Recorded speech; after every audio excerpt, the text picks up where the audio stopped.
आप तो महिलाओं के कपड़ों पर भी सवाल उठा देते हैं। इस देश डिम्पल यादव तो मतलब भारतीय परिधान में थी, उसमें क्या दिक्कत थी? मैंने उनके कपड़ों पे सवाल नहीं उठाया। मैंने उठाया क्योंकि वो मस्जिद में बैठी हुई थी।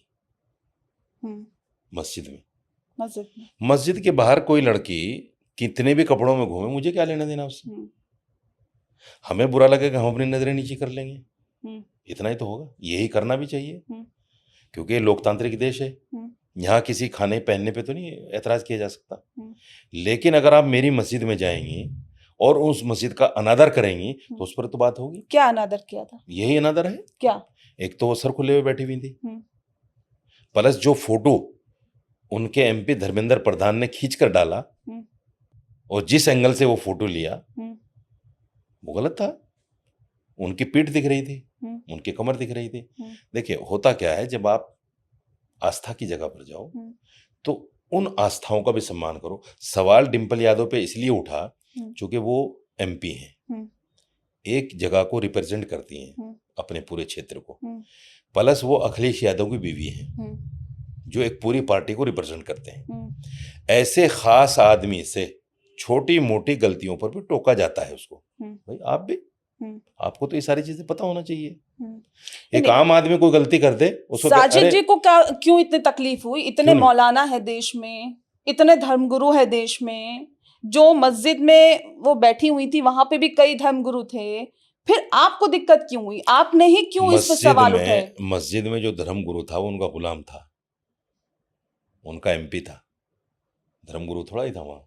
अगर वो धर्मगुरु होता तो वो कहता नहीं एमपी साहब उठिए, मेरे रूम में बैठेंगे चल के। उसका रूम है बराबर में और मकान है पूरा। वो कहता नहीं चलिए उठे, लेकिन उसके अंदर हिम्मत ही नहीं थी ना ये बात कहने की। वो तो गुलाम है उनका, उनकी पार्टी का एमपी है, मुहिबुल्लाह नदवी जानते हैं। फिर वो कैसे बोल सकता मतलब आप क्या कह रहे हैं, हिजाब पहन के आना चाहिए था क्या? नहीं हिजाब नहीं, साड़ी में भी, साड़ी में भी इन तमाम चीजों को सही किया जा सकता है, नहीं किया जा सकता क्या? जो पुरानी औरतें हैं वो साड़ी पहनती हैं, वो उसी साड़ी से पल्लू भी लेती हैं और अपने आप को पूरा ढक कर भी रखती हैं। दरगाह में सर इतने मेरे ख्याल से मुस्लिम नहीं जाते होंगे जितने हिंदू जाते हैं। मैं गई हूँ, जाती रही हूँ, मैंने देखा है। आपने डिम्पल यादव को तो देख लिया। मैं तो दरगाह को ही नहीं मानता, दरगाह वालों को नहीं मानता।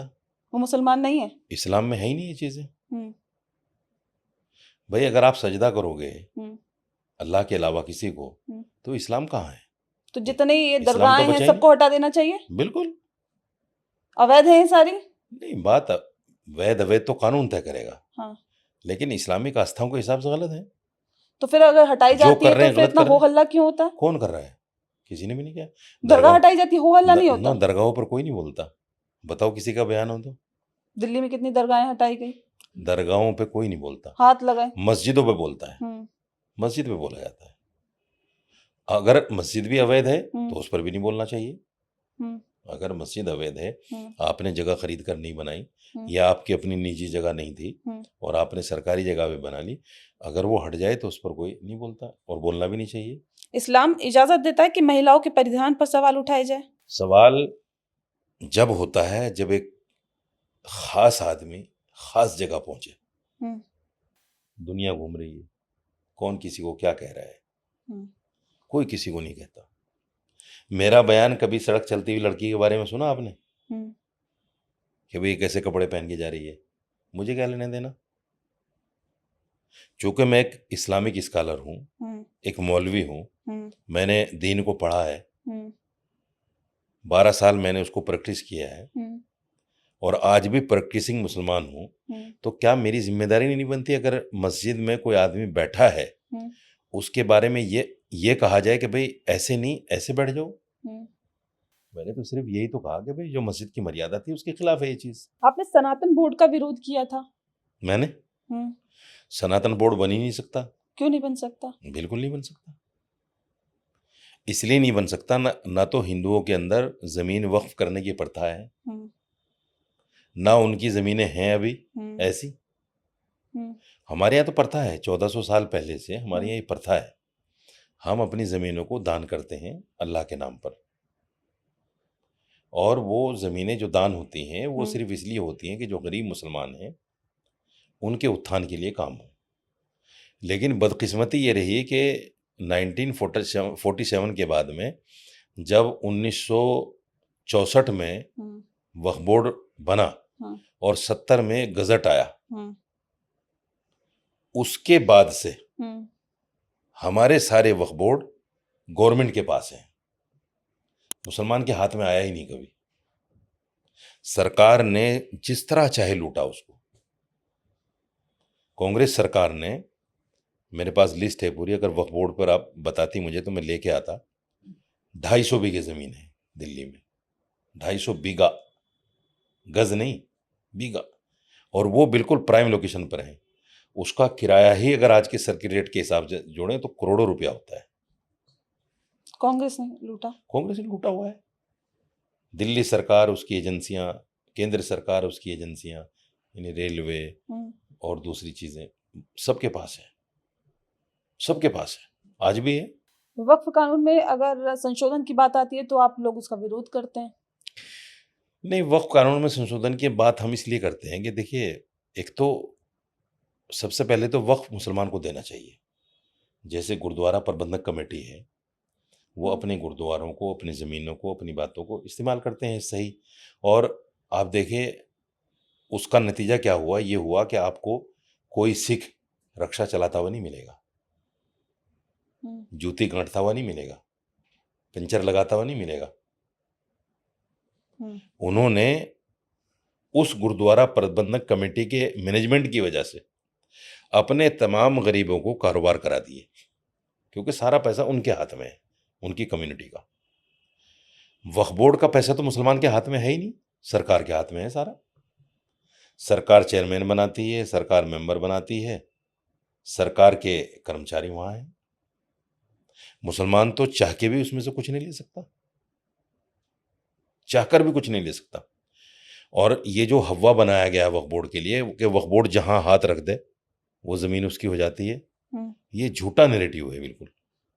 मैं तो दिल्ली में आपको 50 जगह ऐसी बता दूं जहां लोग कब्जा करे बैठे हैं और वक्फ बोर्ड उसको छुड़ा नहीं पाया।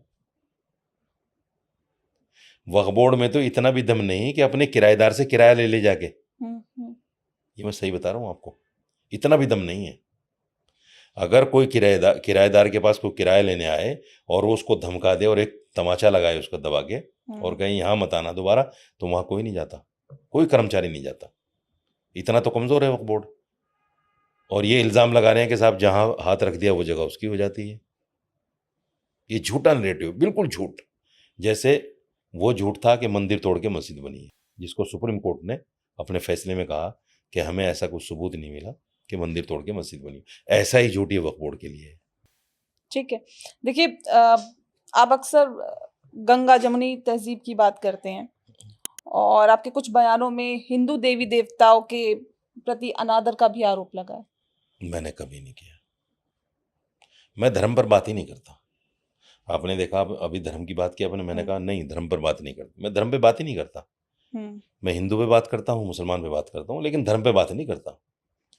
कोई ऐसा बयान हो तो मेरा बताओ, मैं बताते हैं। आपके पॉडकास्ट में क्षमा याचना कर लूंगा, कोई बात नहीं है। 18 या 19 की बात है, सीता जी पर एक फिल्म बननी थी, तो मुझसे उसके लिए रिएक्शन मांगा गया। मैंने कहा कि बिल्कुल नहीं, सीता जी पर क्यों फिल्म बने भाई? फिल्म बनाने के लिए बहुत सारे मुद्दे हैं, आस्थाओं पर फिल्म क्यों बनाते हो? मैंने नकारा उसको। मैं देवी देवताओं के बारे में कभी नहीं बोल सकता। और जो सच्चा मुसलमान है जिसने कुरान को पढ़ा है वो बोल भी नहीं सकता, बोल भी नहीं सकता। अच्छा। कुरान क्या कहता है उसके बारे में सुनिए। कुरान ये कहता है कि जो लोग अल्लाह के अलावा दूसरे देवी देवताओं को मानते हैं, पूजते हैं, इबादत करते हैं, उनको बुरा भला मत कहो, ये कुरान कहता है। तो हम कैसे देवी देवताओं को बुरा कह सकते हैं? दूसरे, हमारी एक आस्था भी है। आस्था ये है कि हमारे यहाँ जो मैसेंजर ऑफ गॉड आए हैं वो करीब 1,24,000 आए हैं। सबसे पहला जो इंसान था जिसको हम हजरत आदम कहते हैं, दुनिया का सबसे पहला मनुष्य जो जिसको हजरत आदम हम कहते हैं, और हिंदू भाई उसको मनु कहते हैं, वो सबसे पहला इंसान मुसलमान था, मैसेंजर ऑफ गॉड था, मैसेंजर ऑफ गॉड भी था।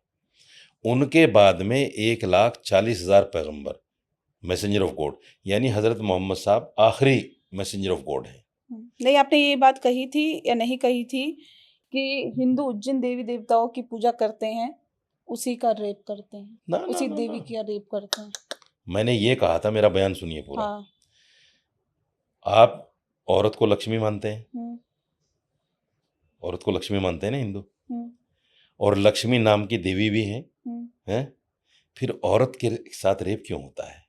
मेरा बयान गलत नहीं था। अभी भी आप उस बयान पे अडिग है? नहीं, अच्छा मुझे बताइए, आप जब आपने औरत को लक्ष्मी मान लिया तो आपकी हिम्मत कैसे हो जाती है रेप करने की औरत की? बताओ आप मुझे। जिसको हम झूठे मुंह भी बहन कह दें तो क्या इंसान की हिम्मत हो सकती है उसके साथ गलत नजर करने की भी उसकी तरफ? क्यों? आपके जब बहन बोल दिया। आप इस्लाम में बुआ की लड़की बहन होती है, चाचा की लड़की बहन होती है, होती है या नहीं आप होती? हिंदू धर्म को मानती हैं? हिंदू धर्म को मानते हैं ना? मानते हैं। हिंदू धर्म में जो भी उसूल, ज़ाब्ते, कानून, उनको भी मानना पड़ेगा या नहीं मानना पड़ेगा? मानना पड़ेगा जब धर्म को मानते हैं। इस्लाम धर्म को हम मानते हैं तो इस्लाम ये कहता है कि आप अपनी खाला की लड़की से, अपने मामा की लड़की से, अपनी फूफी की लड़की से शादी कर सकते हैं। अभी आपने मुझे एक बात कही कि जिसको हम झूठे मुंह भी बहन बोल देते हैं, उसके साथ हम कैसे रिलेशन बना सकते हैं? ये बोला ना आपने। उसी को बोल रहा हूँ मैं। वही मैं एक बात कह रही हूँ, आपको सुनिए कि बचपन से जो बच्चे साथ में खेलते आए हैं और बोलते हैं बहन है मेरी, बुआ की लड़की बहन होती है? नहीं, हम ये बोलते हैं चाचा की लड़की बहन होती है, हम ये बोलते हैं ताऊ की लड़की बहन होती है। नहीं, मुझे बताइए ना, वो बहन बाद में आके शादी कर लेती है भाई से, वो कैसा रिलेशन हुआ? सुन लीजिए, उसको समझिए, उसको समझिएगा। हाँ, समझने से ही सब कुछ होता है। बिल्कुल। और व्यूअर्स, मैं कहता हूँ पॉडकास्ट हो या कोई डिबेट हो, व्यूअर्स को कुछ चीजें जानी चाहिए। उससे क्या है कि जो नेगेटिव माहौल बना रहता है लोगों के जहन में, वो छट जाता है। हाँ, बिल्कुल। ये डिबेट में देखिए बोला नहीं जाता, यहाँ पे आप खुलकर अपनी बात बोलेंगे, सुना जाएगा। आम बात क्या है कि मुसलमानों को इस चीज पे घेरा जाता है। आपके यहाँ श्री कृष्ण जी हुए हैं।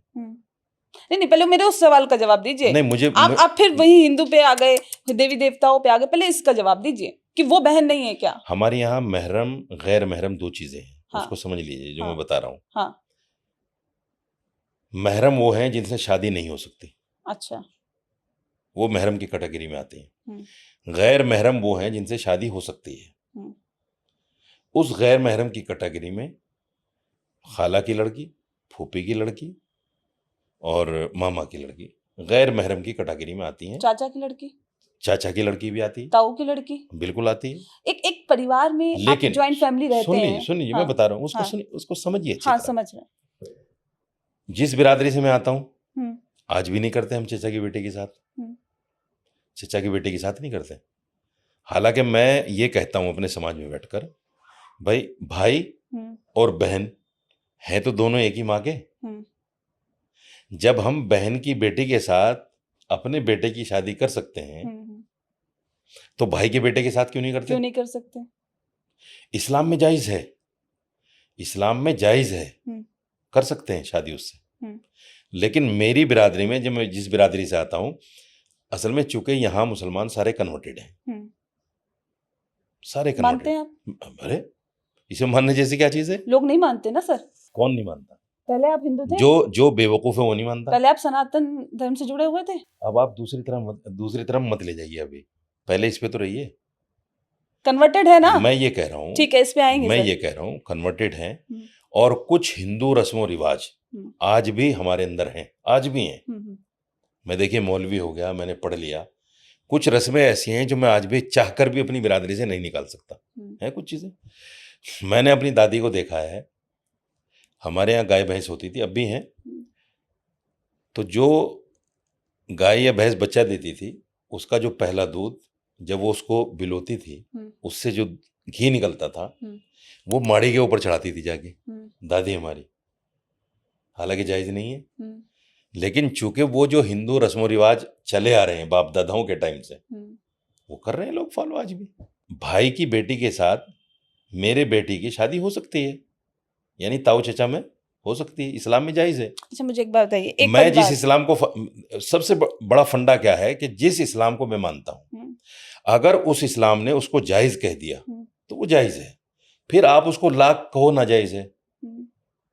नहीं हम नहीं, नहीं आपके मानेंगे हिसाब उसको। से ही हम तो कह रहे हैं हम कि आस्थाओं देखिए, पे जाते ही नहीं। नहीं नहीं, आपके हिसाब से हम कह रहे हैं, आप कह रहे हैं जायज है, हम्म, चाचा की लड़के के हम्म, साथ हो जाती है, बिल्कुल। बुआ की लड़की के साथ हो जाती है, फिर अगर बीवी के साथ इंसान रहे, वो आपको लगता है कि वो तो नाजायज हो गया? भैया अगर आप देवी की पूजा करते हो, या देवी अगर उसको मान रहे हो बीवी को, तो ये गलत है संबंध बनाना उसके साथ। कौन लेकिन कह एक रहा है? आप ही तो कह रहे हो, नहीं, बीवी के साथ मैंने कब गलत कहा? आपने ही कहा ना कि अगर आप देवी मानते हो, नहीं नहीं नहीं नहीं, अगर आप देवी, रेप, हाँ रेप, रेप, हाँ तो उसके साथ गलत, बीवी के साथ रेप थोड़ा ही होता है। फिर किसके साथ? बीवी आप के क्या, साथ नहीं नहीं, आप क्या कहना चाह रहे हैं? नहीं, अगर आप नहीं घर में बीवी तो होती है, वाइफ तो होती है, जिसको लक्ष्मी कहा जाता है, किसे कहा मैडम, जाता है? मैडम बीवी के साथ रेप थोड़ा ही होता है। आपने ही तो कहा। ये जो बीवी और शोहर का रिश्ता है, हमारे यहाँ निकाह होता है। लक्ष्मी किसे माना जाता है? लक्ष्मी की, आप तो औरत को मानते हैं ना लक्ष्मी। औरत घर की कौन होती है? अरे घर की बेटी भी होती है, हम्म, घर की बहू भी होती है, घर की वाइफ भी होती है, घर की माँ भी होती है, घर की तो बहन भी उनके होती साथ है। कोई रेप करेगा क्या? ये जो 3 साल की बच्ची के साथ, 5 साल की बच्ची के साथ, 13 साल की बच्ची, अभी तो सिर्फ हिंदू हिंदू धर्म में ही हो रहा है क्या? राजस्थान में 13 साल की बच्ची के साथ हम्म, 32 लोगों ने 3 दिन तक रेप किया, और सारे हिंदू। हम्म, झारखंड में 11 साल की बच्ची के साथ हम्म, 5 लोगों ने हम्म, 5 दिन तक किया, हम्म, और सारे हिंदू। मोहम्मद साहब ने 2.5-3 साल की बच्ची को खेलते हुए देखा और कहा कि अगर ये जवान मेरे सामने हो गई तो मैं इससे निकाह कर लूंगा। गलत, ऐसा नहीं कहा? बिल्कुल नहीं, गलत, बिल्कुल गलत। क्या कहा था? कुछ भी नहीं कहा, ऐसा, ऐसी कोई बात नहीं है। ऐसी कोई चीज है ही नहीं। यही तो भ्रांतियां इस्लाम के खिलाफ फैलाई जा रही हैं कि ऐसा हुआ, ऐसा हुआ। भाई मोहम्मद साहब ने जिस लड़की के साथ शादी की, उसके बाप ने ऑफर किया। हजरत आयशा जिसके बारे में आता है कि 9 साल की बच्ची के साथ शादी कर ली, उनके जो वालिद थे हजरत अबू बकर सिद्दीक, उन्होंने खुद ऑफर किया, ए अल्लाह के नबी, ए मोहम्मद साहब, मैं चाहता हूं मेरी बेटी आपके निकाह में हो। आपने उनकी फरमाइश पे कर ली। अगर मोहम्मद साहब ऐसा ही करते, जो सबसे पहली शादी मोहम्मद साहब की हुई जब आपकी उम्र 25 साल की थी, तो जिस औरत से शादी हुई उसकी उम्र 40 साल की थी। क्यों करते आप पहला निकाह ऐसा? अगर आपके अंदर कुछ इस तरह की कमियां होती तो पहला निकाह 40 साल की औरत से क्यों करते, खुद 25 साल के होके? मोहम्मद साहब जिस जमाने में आए, वो जमाना ऐसा था, अगर उसके बारे में आपको पढ़ना है तो कई नाम बताऊंगा मैं, वो लोग बताते हैं उसको। नहीं ठीक है सर, आपने जो बताया, लेकिन हम तो सुनिए इसको। उस वक्त औरत यानी लड़की का पैदा हो जाना घर में ऐब समझते थे, और अगर किसी के यहाँ पैदा भी हो जाती थी तो उसको जिंदा जमीन में गाड़ देते थे। उस वक्त में मोहम्मद साहब पैदा हुए। फिर मोहम्मद साहब ने ये कहा कि जिसके यहाँ कोई लड़की पैदा हो और वो उसकी परवरिश करे, देखभाल करे, और वो बच्ची बड़ी हो जाए, बालिग हो जाए, फिर वो उसकी शादी कर दे, तो मेरे साथ स्वर्ग में ऐसे होगा जैसे ये दोनों उंगलियां, यानी वो जन्नत में जाएगा। और फिर कहा कि माँ को कदमों के नीचे जन्नत है, यानी औरत की इज्जत करना बताया। और इसीलिए सबसे पहला निकाह 40 साल की औरत के साथ किया, ताकि एक औरत की अहमियत को बताया जा सके। ठीक है सर, मुझे बताइए, अभी आपने कहा कि सारे मुसलमान भारत में कन्वर्टेड है, हिंदू थे सारे पहले? कन्वर्ट का मतलब ही यही है, मतलब आप मानते हैं ना सनातन में थे? कन्वर्ट का मतलब ही है। पूर्वज आपके, आपको भी पता है कि आपके पूर्वज आपसे पहले दादा, उनके दादा, कितनी पीढ़ियां गुजर गई आपकी सर? 10-11 पीढ़ियां तो मुझे भी याद है। हाँ, उनमें तो हिंदू थे नहीं। हाँ, अभी आप कह रहे कन्वर्टेड है। हाँ, उसके पहले होंगे क्या क्या कब मतलब होंगे मुझे नहीं पता। अभी आप मान रहे हैं ना कि कन्वर्टेड है? मैं कह तो रहा हूँ, मैं इसको मना नहीं कर रहा हूँ। हाँ, हिंदुस्तान में सारे मुसलमान कन्वर्टेड हैं, अरब से कोई नहीं आया। हाँ, हाँ, मुगल भी यहाँ अरब से नहीं आए, और अरब से भी अगर आए तो आके यहीं रह गए, यहीं बादशाहत की, यहीं शादियां की, यहीं बच्चे पैदा किए, यहीं मर गए, यहीं दफन हो गए। अखंड भारत जो था हमारा, अफगानिस्तान, ईरान तक, इराक तक, ये सारा अखंड भारत है। मुगलों के जमाने में ये सारा हिंदुस्तान था, और सोने की चिड़िया भी था उस टाइम पे। नहीं, मेरा सीधा सा सवाल ये है कि सर, जब सब सनातन हैं, सब हिंदू ही हैं, अगर अपने पीछे की पीढ़ियां हम उठा के देखें, आप भी हम्म, उठा के देखो तो हम्म, हिंदू ही पाए जाएंगे, आपने जैसा कि कहा, फिर है ना। फिर इतनी हिंदुओं से नफरत क्यों सर? कहाँ नफरत है हिंदू से? नफरत नहीं है, मुसलमान को तो नहीं है। सनातन से इतनी नफरत क्यों? सनातन उसमें से इतनी खामियां क्यों? ना गाय को माता क्यों नहीं, सुन, धरती माता क्यों नहीं, नदी माता क्यों माता नहीं? मानना नफरत थोड़ी है, ये किसने कह दिया? क्या ये तो है? मेरी आस्था है, मैं नहीं मान सकता। मैं एक अल्लाह को मानता हूँ, हम्म, उसके अलावा नहीं मानता किसी को।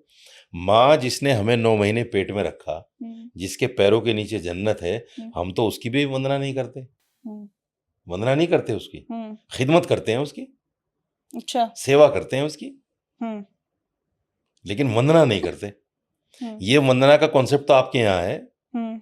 कि अगर दुकान पे कोई सर ग्राहक, हमारे यहाँ है, बोलिए ना, नहीं अभी तो सुनिए, आप कह रहे हो कि हम सुनिए सब सुनिए कन्वर्टेड है, सुनिए, हम और आप अलग कहाँ हो गए अगर फिर? कोई ग्राहक भी आ गया, हाँ, यूं कहे जी आप तो भगवान हो मेरे लिए, ये कोई बात हुई? हाँ, मतलब भगवान को इतना कमजोर बता दिया कि एक आदमी शराब पी के दुकान पे आ रहा है, हम्म, हैं, चकना लेने के लिए, हम्म, और आप उसको भगवान मान रहे हो? हम्म, ये कौन सा भगवान हो गया भाई? आप तो हम्म, भगवान की तौहीन कर रहे हो। हम्म, जिस वरा भगवान को, यानी सुअर को जिसको वरा भगवान आप कहते हो, हम्म, उसकी दुकानें खुली हुई कट रही हो मार्केट में, आप भगवान भी कह रहे हो उसको। जिस गाय को आप माता मानते हो, उसकी पूजा करते हो, 14 साल के बाद कटवा रहे हो उसको, या घर में अंदर छुप के कटवा रहे हो, कह रहे हो घर में बैठ के काट लो, घर में बैठ के खा लो। मैं इस आस्था के खिलाफ हूं। ये जो आस्था गलत आस्था है, या तो देखिए, मैं कहता हूं गाय को नेशनल एनिमल का दर्जा दे दीजिए, अगर सेव करना है गाय को। और अगर आपकी आस्था है, आप कहते हो आस्था है, तो फिर आस्था के अकॉर्डिंग पूरे हिंदुस्तान में, पूरे हिंदुस्तान में कहीं का कल्चर कुछ भी है, मुझे नहीं लेने देना उससे। मेरी आस्था है, गाय बंद होगी, कटेगी नहीं, करो बंद। आप कहते हो नहीं गोवा में नहीं कर सकते क्योंकि वहां का कल्चर है, मिजोरम में नहीं कर सकते, मणिपुर में नहीं कर सकते। क्यों नहीं कर सकते भाई?